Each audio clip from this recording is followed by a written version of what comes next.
Hello everyone, welcome to my YouTube channel. तो देखिए, आज की हमारी क्लास गणित शिक्षण शास्त्र यानी मैथ पेडागोजी से है और इस वीडियो में हम सीटेट एग्जाम सितंबर 2026 के लिए मैथ पेडागोजी के मोस्ट इंपॉर्टेंट प्रीवियस ईयर प्रश्नों को कवर करेंगे। इसलिए आप लोग वीडियो पर कंटिन्यू बने रहिए और जितना हो सके उतना प्रैक्टिस करते रहिए, क्योंकि प्रैक्टिस ही जो है आपका एग्ज़ाम क्लियर कराएगा। क्योंकि इसमें एग्जैक्ट क्वेश्चन बहुत कम पूछे जाते हैं, आपकी समझ बेस पर जो है तो काफ़ी ज़्यादा जो है क्वेश्चन पूछे जाते हैं। और जितना प्रैक्टिस करेंगे इससे जो है एग्ज़ाम हॉल में आपका पेपर जो है जल्दी सॉल्व होगा, क्योंकि टाइम मैनेजमेंट का ध्यान रखना बहुत ज़्यादा ज़रूरी होता है इस पेपर में। तो चलिए आइए देखिएगा, इसमें प्रीवियस ईयर क्वेश्चन पेपर ही सॉल्व करवा रहे हैं। देखिएगा कितना लेंदी क्वेश्चन पूछा जाता है, इतने लंबे लंबे क्वेश्चन जो है एग्जाम में पूछे जाते हैं कि पढ़ने में ही काफ़ी ज़्यादा टाइम वेस्ट हो जाता है। तो आइए देखिए, इसमें पहला वाला क्वेश्चन हम करते हैं बिना किसी देरी के।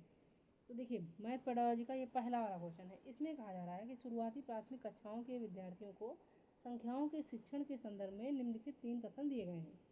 अब पहला कथन यहाँ पे दिया जा रहा है कि विद्यार्थियों को वस्तुओं की संख्या एवं उनकी राशियों के बारे में सोचने के लिए प्रोत्साहित करना जब वे उनके लिए अर्थपूर्ण हो।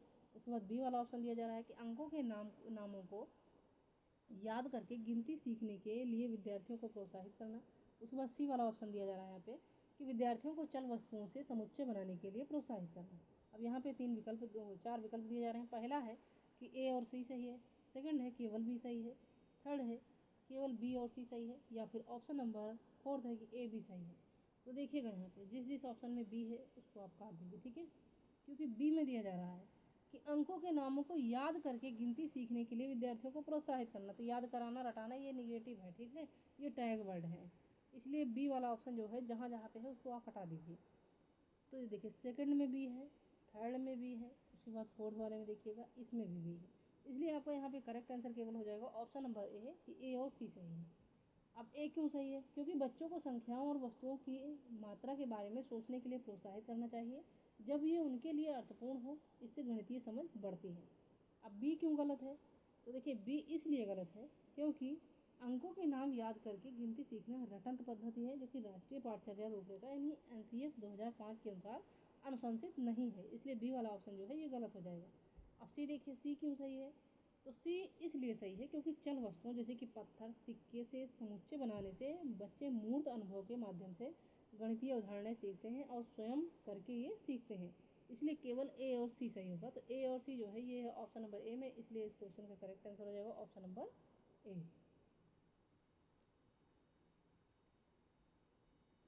अब देखिएगा अगला वाला क्वेश्चन। इस क्वेश्चन में कहा जा रहा है, काफ़ी ज़्यादा इंपॉर्टेंट क्वेश्चन है, कि निम्नलिखित में से कौन सा वैन हीले के अनुसार ज्यामितीय विवेचन के स्तरों के सही क्रम को निरूपित करता है। तो पहला है कि दृश्यीकरण, संबंध बनाना, निगमन, विश्लेषण, स्वयं सिद्धि। उसके बाद सेकंड वाला देखिएगा दिया जा रहा है कि संबंध पहचानना, दृश्यीकरण, विश्लेषण, स्वयं सिद्धि, निगमन, या फिर दृश्यीकरण, विश्लेषण, संबंध पहचानना, निगमन और स्वयं सिद्धि, या फिर डी है कि विश्लेषण, संबंध पहचानना, दृश्यीकरण और निगमन, स्वयं सिद्धि। तो देखिए यहाँ पे कि वैन हीले के अनुसार ज्यामितीय समझ 5 क्रमिक स्तरों में विकसित होती है। ध्यान दीजिए, ठीक है। अब देखिएगा यहाँ पे, अब उन 5 स्तरों में तो पहला स्तर होता है दृश्यीकरण। पहला स्तर जो होता है दृश्यीकरण, जिसमें छात्र आकृतियों को संपूर्ण रूप में देखते हैं। और दूसरा स्तर होता है विश्लेषण करना। अब विश्लेषण करने में जहाँ वे आकृतियों के गुणों को पहचानने लगते हैं। उसके बाद देखिए तीसरा स्तर होता है, तो तीसरा स्तर होता है अनौपचारिक निगमन यानी कि संबंध पहचानना, जिसमें गुणों के बीच संबंध स्थापित होते हैं। उसके बाद देखिए चौथा स्तर, तो चौथा स्तर होता है निगमन। अब निगमन में जो है जहाँ निगमनात्मक प्रमाण दिए जाते हैं, यानी औपचारिक निगमन है जहाँ पे निगमनात्मक प्रमाण दिए जाते हैं, ये चौथा स्तर हो गया। उसके बाद पांचवा स्तर होता है, तो पांचवा स्तर होता है कठोरता यानी कि स्वयं सिद्धि, जिसमें विभिन्न स्वयं सिद्ध प्रणालियों की तुलना की जाती है। इसलिए सही क्रम जो है, तो सही क्रम है दृश्यीकरण, विश्लेषण, संबंध पहचानना, निगमन और स्वयं सिद्धि। इसलिए इस क्वेश्चन का करेक्ट आंसर हो जाएगा ऑप्शन नंबर सी। अब आइए देखिएगा अगला वाला क्वेश्चन। इसमें कहा जा रहा है कि निम्नलिखित कथनों में से कौन सा कथन गणितीय कार्यों के लिए उपयुक्त नहीं है।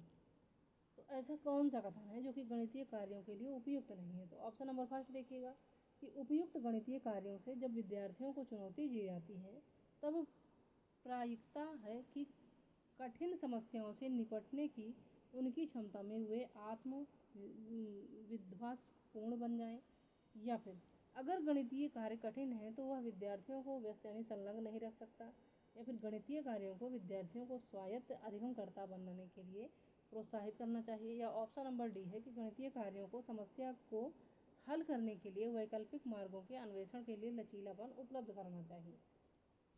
तो देखिए काफ़ी लंबा क्वेश्चन है, इसीलिए कहते हैं जितना हो सके उतना प्रैक्टिस करिए। तो देखिएगा यहाँ पे कि उपयुक्त गणितीय कार्य विद्यार्थियों को कठिन समस्याओं से निपटने में आत्मविश्वास देते हैं और गणितीय कार्यों को स्वायत्त अधिगम को प्रोत्साहित करना चाहिए।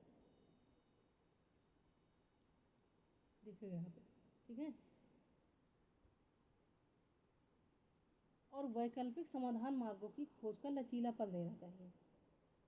इसलिए इस क्वेश्चन का करेक्ट आंसर हो जाएगा ऑप्शन नंबर सी। अब यदि कार्य रोचक और चुनौतीपूर्ण हो तो कठिनाई के बावजूद विद्यार्थी उसमें संलग्न रहते हैं। इसलिए करेक्ट आंसर क्या हो जाएगा इसका, ऑप्शन नंबर सी।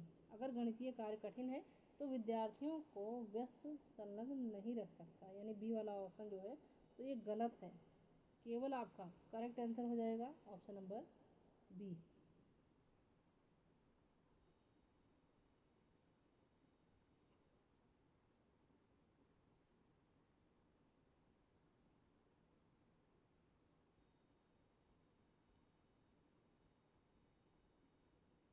देखिएगा यहाँ पे कहा जा रहा था क्वेश्चन में नहीं है कि निम्नलिखित कथनों में से कौन सा कथन गणितीय कार्यों के लिए उपयुक्त नहीं है। तो गणितीय कार्यों के लिए उपयुक्त नहीं है कि अगर गणितीय कार्य कठिन है तो वह विद्यार्थियों को व्यस्त संलग्न नहीं रख सकता। ये जो है तो ये उपयुक्त नहीं है, इसलिए इस क्वेश्चन का राइट आंसर हो जाएगा ऑप्शन नंबर बी।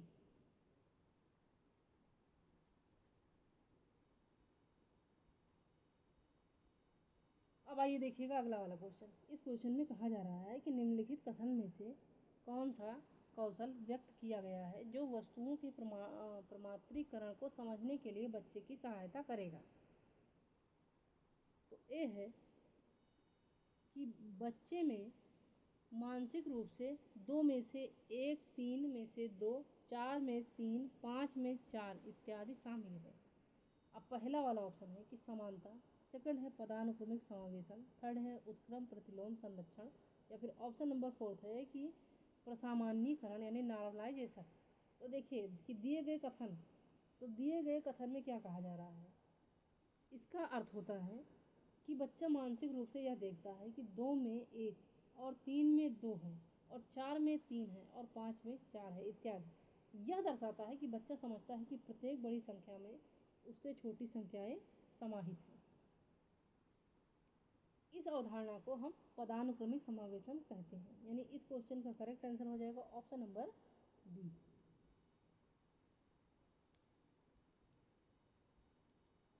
अब आइए देखिएगा अगला वाला क्वेश्चन। इस क्वेश्चन में कहा जा रहा है कि प्राथमिक गणित कक्षा में भिन्नों की अवधारणा के परिचय के लिए निम्नलिखित रणनीतियों में से कौन सी अति उपयुक्त है।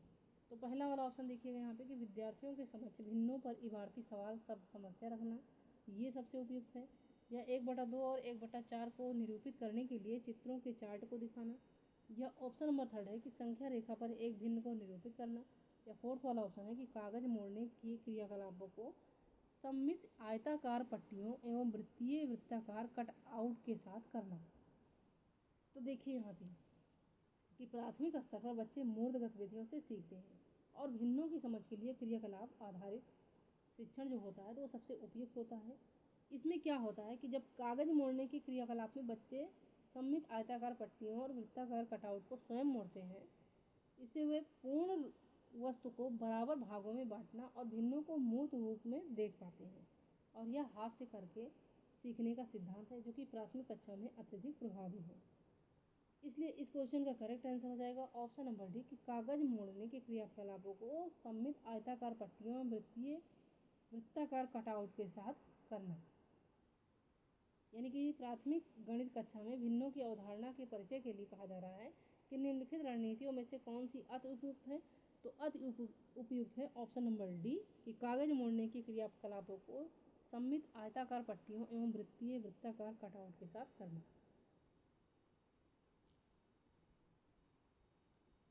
अब देखिएगा अगला वाला क्वेश्चन। इस क्वेश्चन में कहा जा रहा है, देखिएगा कि दिए गए कथनों, दो कथनों को अभिकथन ए और कारण आर को चिन्हित किया गया है। अब अभिकथन ए है कि प्राथमिक विद्यालय में गणित पाठचर्या को मूर्त से अमूर्त की ओर बढ़ाना चाहिए, और कारण आर है कि प्राथमिक कक्षा के विद्यार्थी बिना चिंतन सोचे गणित करना आरंभ कर देते हैं। तो जब सोचेंगे नहीं तो गणित कैसे आरंभ करेंगे भाई। अब देखिए यहाँ पे 4 विकल्प दिए जा रहे हैं। पहला है कि ए और आर दोनों सही है और आर एक का सही कारण है। उसके बाद सेकंड है कि ए और आर दोनों सही हैं परंतु आर ए का सही कारण नहीं है। थर्ड है कि ए सही है परंतु आर गलत है। उसके बाद ऑप्शन नंबर 4 है कि ए गलत है परंतु आर सही है। तो देखिएगा यहाँ पे कि जीन पियाजे के अनुसार प्राथमिक कक्षा के बच्चे मूर्त संक्रियात्मक अवस्था यानी 7 से 11 वर्ष में होते हैं, और इस अवस्था में वे मूर्त वस्तुओं से गणितीय अवधारणाएं सीखते हैं, फिर धीरे धीरे अमूर्त सोच की ओर बढ़ते हैं। अतः जो है अभिकथन ए सही है। और आर कहता है कि प्राथमिक कक्षा के विद्यार्थी बिना सोचे गणित करना शुरू करते हैं, तो यह गलत है। बच्चे विद्यालय आने से पहले ही कुछ गणितीय जानकारी और सोच रखते हैं और वे बिना चिंतन के गणित नहीं करते हैं। इसलिए केवल ए सही है और आर गलत है। तो ए सही है परंतु आर गलत है। देखिए ये है ऑप्शन नंबर 3 में, इसलिए इस क्वेश्चन का करेक्ट आंसर हो जाएगा ऑप्शन नंबर 3।